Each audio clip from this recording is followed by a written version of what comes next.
alle sammen, og velkommen til den her video. Jeg tror ikke, at jeg prøver at finde det her klip. Men hvad hedder det nu? Ja, i dag har jeg sådan en taste-test til jer. Og mit hår der sidder fuldstændig fucked. Sådan der. I dag har jeg en taste-test video til jer, og ja, vi har lidt forskelligt. Vi har noget Cadbury, og vi har noget Theory, noget fra Iran, og sådan lidt forskelligt. Vi har faktisk kun for de to lande noget. Jeg ved faktisk ikke, hvor den er fra. Det ved jeg så ikke, men jeg synes, at vi skal komme i gang med at smage på nogle forskellige ting. Okay, jeg synes, vi skal starte med det, jeg har prøvet før, som en af de eneste ting. Det vil I nok undersøge senere, men det er de her Arrow Bubbles fra Nestle Cocoa Plain, og de britiske. Det er skidt for det. De er rigtig gode til at fortælle omkring kalorier og sådan ting derovre. Men det er sådan en lille sød pose. Jeg synes, der var en, der var større. Den her, den er faktisk købt i normal. Og det hele, det er købt i en by. Jeg har overhovedet ikke været udlandet, mens vi har købt det her. Og jeg vil disclaimer, jeg har ikke købt noget af det her. Det er min mor, der har valgt at købe det. Så har jeg bare tænkt, oh my god, det her kan der komme en video ud af. Så det vil jeg gerne lige lave en disclaimer om. Men jeg synes ligesom, vi bare skal åbne den her. Og den her, det er jo mine øjne med mint. Og den der dejlige chokolade, sådan after eight duft. Yes. Okay, lad os tage en. Og lige så sådan her. Det er forskellige farver. Jeg skal bare smage.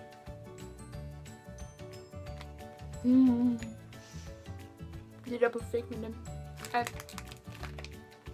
Når man bider ind i dem. Så det er lidt bobleagtigt. Og så smelter de ind i munden.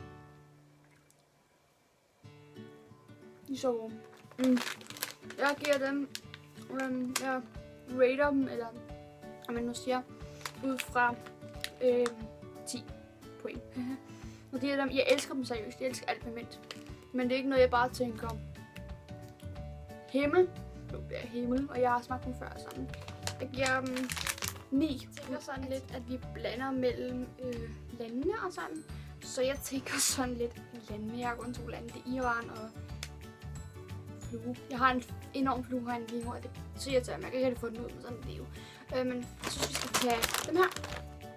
Som er, okay, der står Cheetos cheese snack på. Og jeg tænker sådan lidt Cheetos, det kan I se her. Det er, ikke?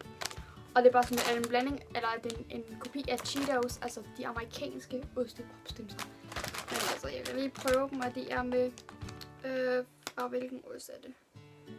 Der står ikke hvilken ost det er, det er i hvert fald ostepowder, der står bare intet bagpå, jeg kan læse ud over det her. Men ja, jeg synes, jeg skal smage den en gang.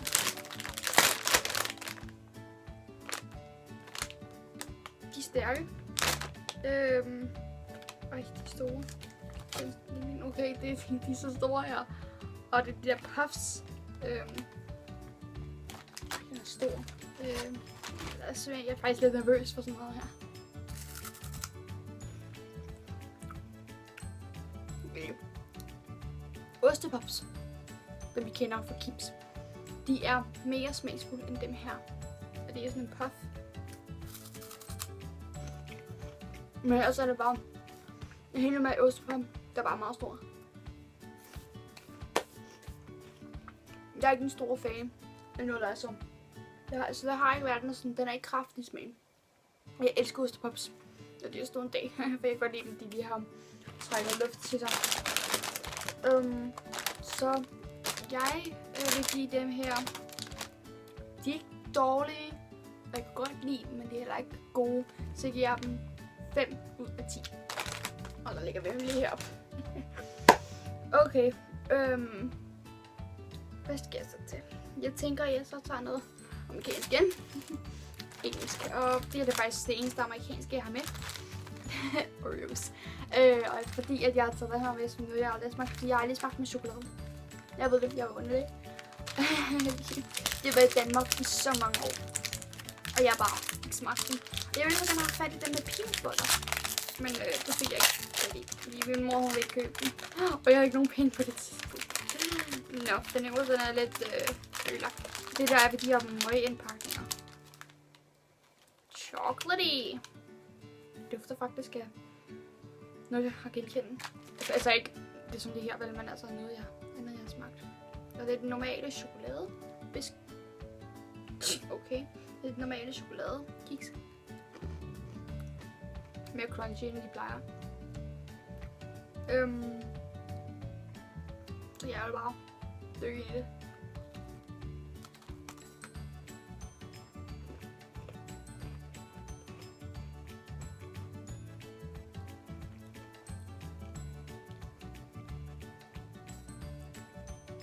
Wow. Wow.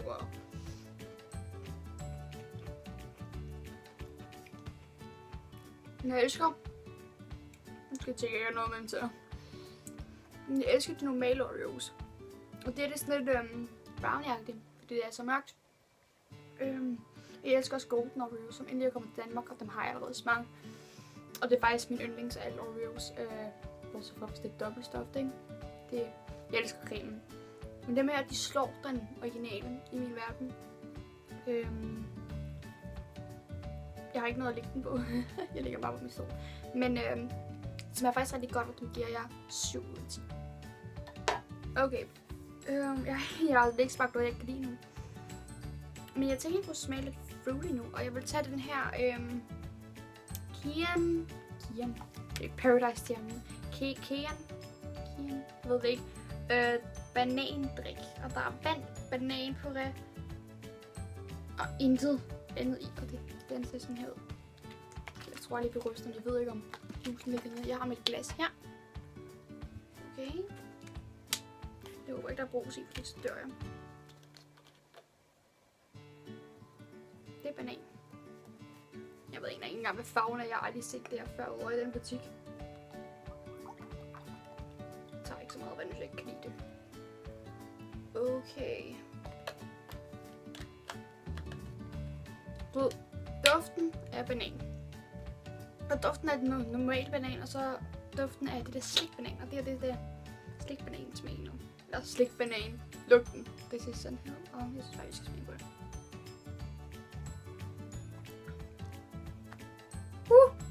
Sødt. Det er sødt. Det er virkelig sødt. Jeg forstår ikke, hvorfor den hedder sour cherry, for det er altså noget sødt noget. Noget sødt stads. Jeg kan simpelthen ikke holde ud at drikke det. Det er alt for sødt til min smag. Det var sødt. Jeg elsker bananer, men noget er så sødt. Det er ligesom, at man har most en slikbanan.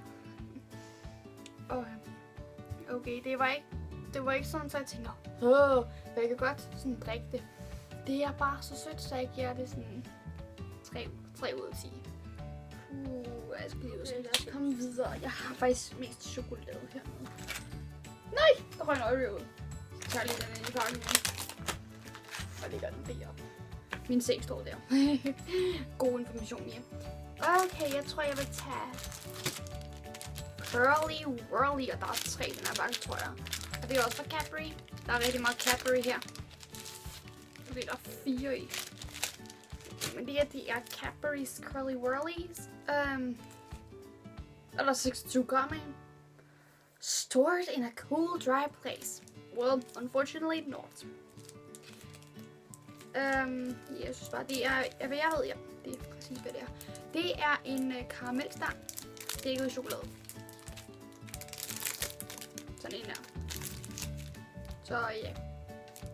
Nej, den er bøjer ikke. Jeg tænkte bare, den... det gør den. Okay, jeg synes bare, vi skal gå i, altså.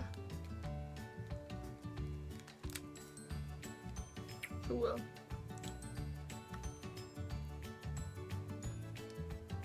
Chewy.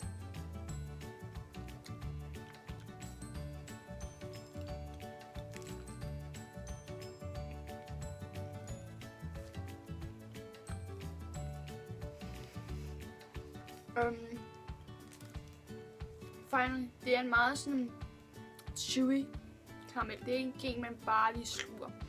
Den skulle lige tykkes gennem med chokoladen. Den er dejlig lys. Jeg kan faktisk rigtig godt lide sådan noget her. Jeg giver den... Det er okay, og det er ikke bare sådan mit yndling, så jeg giver den 7 med stokken Martin. Puha, det er faktisk god. Nå, videre. Jeg tager noget... har vi kun drikkelse tilbage fra Jaffa. Tager jeg alligevel. Okay, det næste jeg tager... Jaffa Champion plus Sour Cherry. Vi har lige på forhånd hældt op i glas, og jeg er heller ikke snus til det endnu, men det gør jeg nu. Det kommer jeg ikke til lige. Jeg hader falske hindbær lugt og smag. Det der med, når det er koncentrat. Hvad er der i? Det bliver jeg simpelthen nødt til at vide. Okay. Selvfølgelig står der ikke, hvad der er i. Water, sugar, basic, raw with fruit juice from cherry. 8%. 8% hindbær noget i. Altså, jeg kan godt lide det. Hvis det er ligesom det der Capri-Sonne, elsker det. Hvis det ikke er... Skål.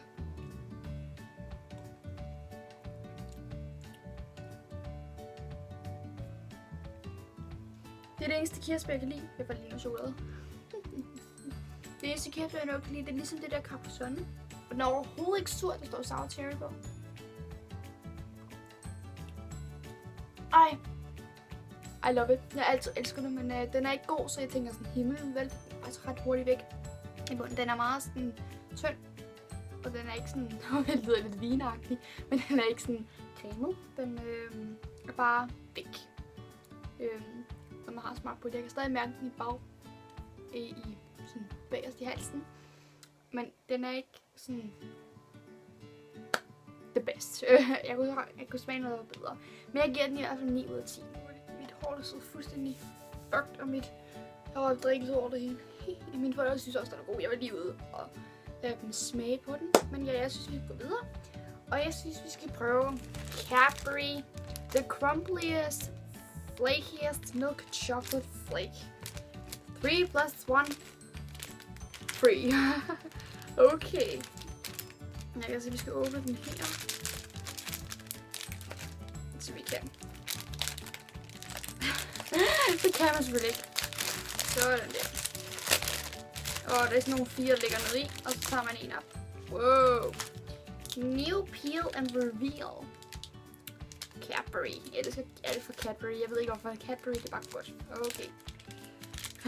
Jeg synes, at det er så sjovt. Jeg har set dem 12 gange på YouTube. Det er sådan her. En crumbly-agtig. Okay.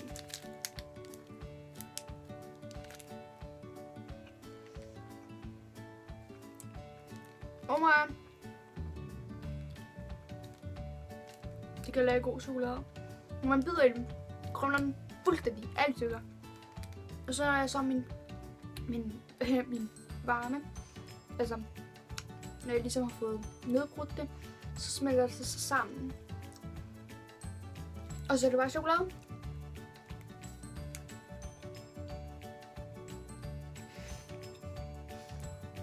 Men jeg fik slukket lidt for højt. Det smager rigtig meget ligesom marabu. Det er så fast med halsen nu. Det må vi lige skynde ned. Det smager rigtig meget som marabu. Men jeg elsker, at det der med, at den er krømmer, det giver den bare lidt ekstra point. Jeg giver den også 9 ud af 10. 9,5 ud af 10. Så er det lige en halv mere, og så havde den 10. Det smager her. Og det der. Det smager her godt. Nu vil jeg skylde ned med det sidste drink. Og den er strawberry fra Jaffa. Yes, hvor er den her egentlig fra? Fordi der er intet, der står på mærkeligt sprog. Produceret af... Det ved jeg ikke. Det er simpelthen ikke. Det ved jeg ikke, det står der faktisk ikke noget på. Undskyld. Jeg ved ikke. Nope, det står der ikke noget om. Nå, hold da væk, jeg glæder mig i hvert fald. Og jeg har den her, og det er jordbær. Det dufter. Det er sådan, jeg godt kunne bruge på film. Ej, okay. Okay, lad os smage.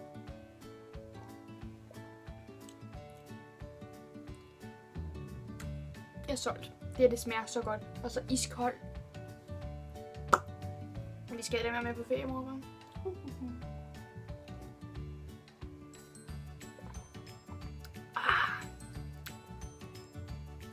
Jeg må give det 9. Jeg giver dem 10 ud af 10. Begge to, sour cherry og strawberry, får 10 ud af 10. Vi ændrer scoren. Det smager simpelthen for godt.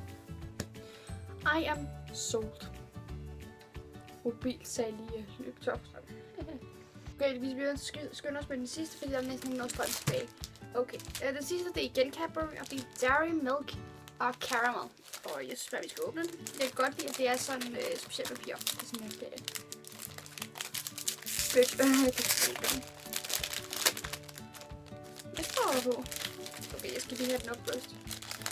Det synes det er nok lidt sjovt, der er 3 i.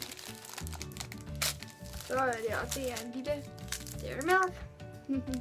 Og hvad står der på siden? Multipack bar not for resale.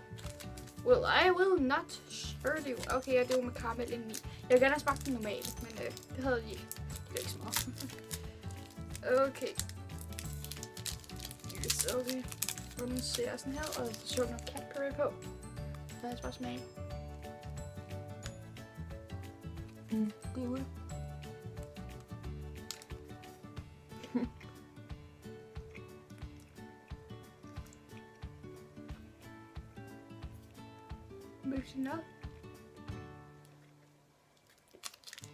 Eller karamel er ikke sådan. Det er mellem chewy og gooey. Det er chewy her. Den er herregod. Det er smidt i midten. Den er sådan solid. Den løber ikke. Den smager herregod. Der er ikke noget der. Den giver også 9 ud af 10. Og jeg må sige tak fordi I så med.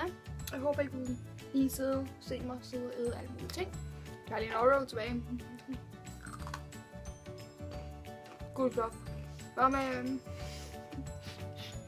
Jeg skal sgu have et Oreo.